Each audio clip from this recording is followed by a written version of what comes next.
of this crazy year, what are you looking forward to the most when life really gets back to normal? I'm looking forward to going to restaurants and museums and just kind of like spending a day wandering around, interacting with just all that stuff that we've just missed, like nothing even so crazy, just kind of like getting back out into the world and experiencing sensory things. Seeing humans, making eye contact. Yeah. I know. Exactly. It's an adjustment. You actually had COVID early on. Yeah. How do you feel now? I know you had some long haul symptoms. Are you feeling better? Yeah. I feel better. I sometimes they come back a little bit, but I think I'm better and better. It's been pretty crazy though. It's been pretty wild. I'm not gonna lie. You famously, I guess kind of famously, you and your hubby got married but didn't move in together right away. Then you moved in together and the pandemic struck. So you went from kind of having your own space to having zero space and 24/7, 365. How was that? It was amazing. I married the right dude. Like, he is the best, and there's like nobody better to be stuck with. So I am glad we moved in together before the pandemic hit. Yeah, it's like from 0 to 100, but thank goodness that it could have gone in a different direction. Like that, it's affirming that you're actually like, okay, you're the right person. That's a good point. No, you're definitely right.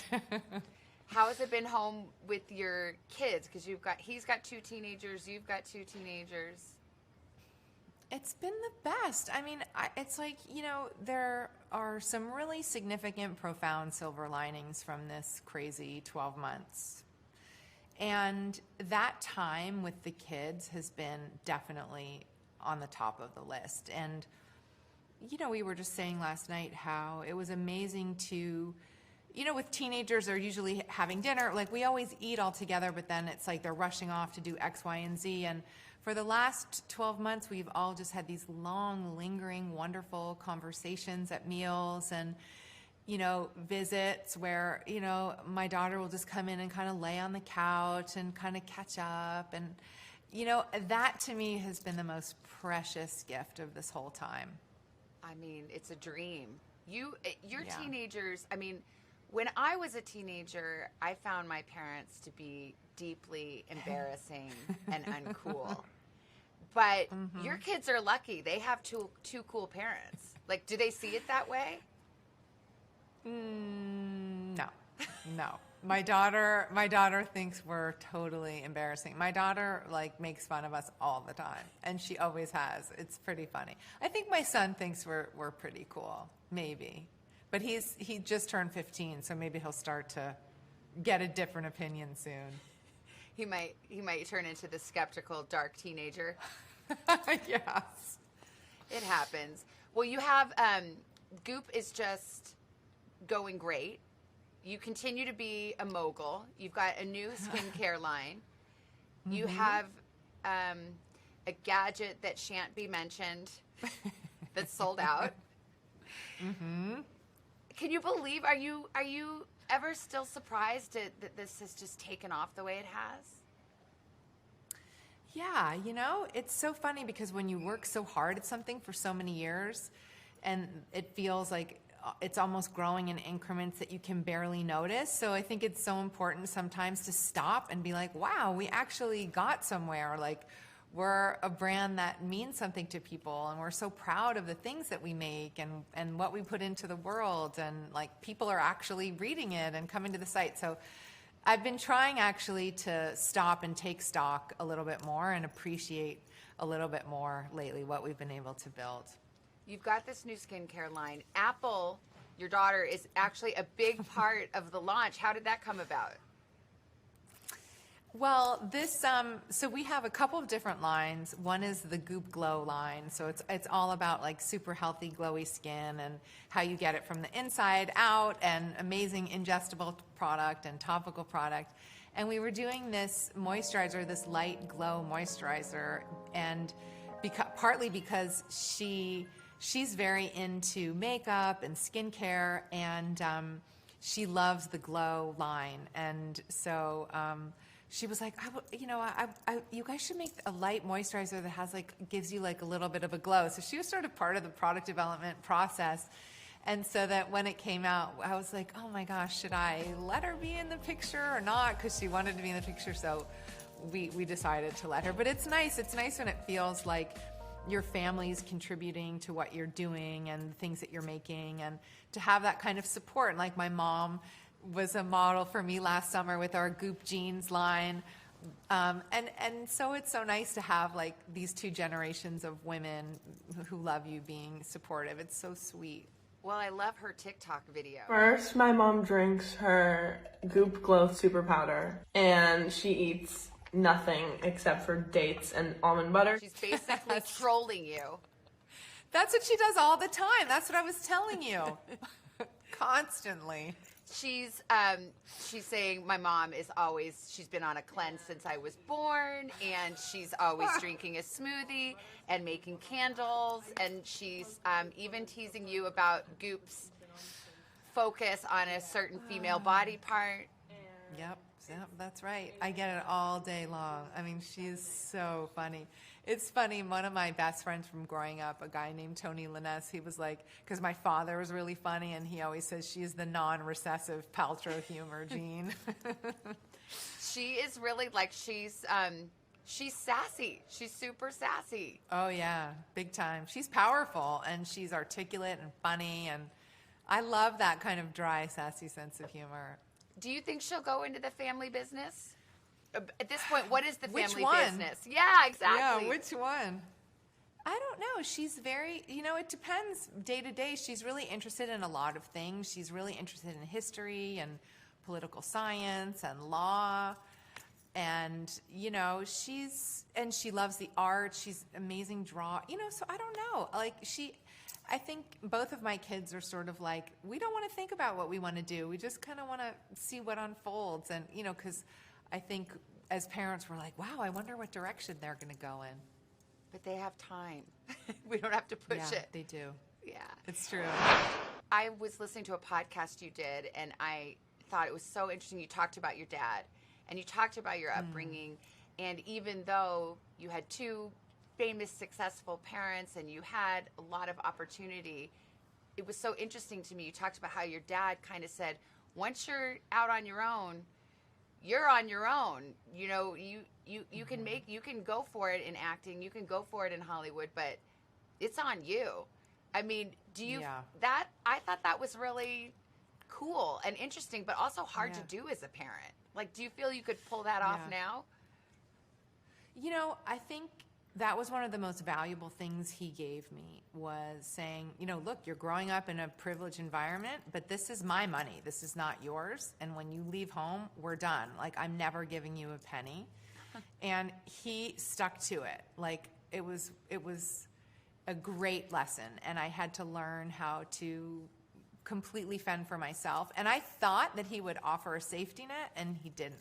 Wow. So it was a wonderful way to understand what I was made of and what I was capable of. And, it knocked any part of me that had the spoiled part of my upbringing, knocked it right out. And I really admire him for sticking to it, because as you say, that would pull at my heartstrings, but he stuck to it. Do you feel like that's something you'll be able to do, or do you want to do? I think about this all the time with my own kids. I think it's really important that children learn to create a life that they are in charge of, and to have that agency. And so I always encourage them. It's both of my kids. My daughter has had 2 retail jobs. I think just from witnessing me work and respecting that and the freedom of, that it gives her, to buy the crop top that she wants to buy. And I think it's one of the most important things that we can do to our children is instill that work ethic. You are also in the midst of the Goop Lab season 2. Mm-hmm. I'm a big viewer. Thank you. Are you doing anything adventurous this time around? This season is different. It's kind of a different, like the content. The setup is a bit different. So I'm not doing anything too daring. I actually had an idea for the show where I wanted to. So I'm trying to convince Netflix for next time. Like I have an idea that's might be a little too daring, but it's been so incredible to film it, and I'm so excited for this version. They never let you talk about, what it is, but it's going to be really good. Wait, so do I get to hear the daring idea, the pitch? I don't think so, but if they agree to it, then I'll tell you first. How's that? I'll take it. I actually want to do one of these episodes with you. I want to go do one of these crazy like ice baths, or I don't know. Okay, okay. You'll come be my partner in one of them next time. Yeah, unless it's jumping out of a plane or something, then I'm too. Okay, yeah. I don't want to do that either. Okay, good. We agree. I sort of been circling around it because I don't think there's a way to talk about it on morning television. But you do have some products that keep selling out. Mm-hmm. And are you surprised? No, in a way, I'm not surprised. Look, I think that our sexuality is such an important part of who we are. And, even the fact, like, if you think about it, we're on morning television, so we can't talk about female pleasure. I just bleeped that out. I just bleeped it out. But, it sort of gives you an insight into how culturally it's still taboo. And one of the things we really believe in at Goop is kind of eliminating shame from these topics. Have you done anything where you've in this space where you've kind of shocked yourself or surprised yourself that you're talking about it, whether it's the candle or the gadget? Right. I think it's all sort of part of this thing of bringing female sexuality into the culture and talking about it in a way that kind of demystifies and destigmatizes it. And so I actually think it's great when people are a bit surprised or, by some of the product. And, it's funny because the candle was a complete accident, and because it just started as a joke and then it became a product. But it's come to be a talisman, for me of this really important moment to kind of embrace all aspects of ourselves and not feel that kind of shame. Is your mother ever like, Gwyneth, I can't Always. believe. Always. Because Ms. Blythe Danner is very elegant and very proper, it seems to me. She is. But, even proper ladies have sexuality too. This is part of your legacy now. Good. Really? Okay, so if it's in the first paragraph of your obituary, Gwyneth Paltrow, Oscar winner, and the candle. Yes, exactly. Hopefully it'll all be, I'll be an amalgam of many things, as all women are. What about acting? Because you did The Politician. You did, I know you are totally consumed with your company. Yeah. But do you still want to pursue acting? Or are we going to see you on screen again soon? Well, you'll see me on screen in the Goop Lab. Yeah. For sure. And, it's not really my focus right now. I think if you do see me on screen, it would probably be, something that my husband was doing. Otherwise, I got to focus on my day job. I know. He's the only one who lured you back to Hollywood. That's right. You are kind of a lightning rod. We always talk about this. Yeah. Why?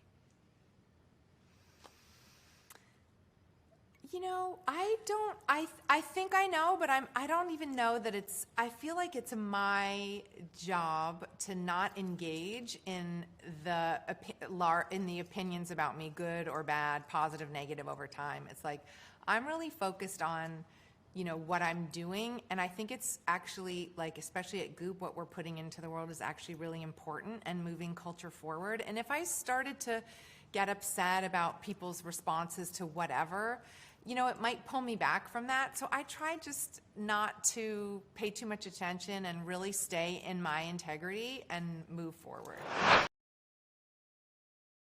Hey, thanks for watching our YouTube channel. Find your favorite recipes, celebrity interviews, uplifting stories, shop our favorite deals, and so much more with the Today app. Download it now.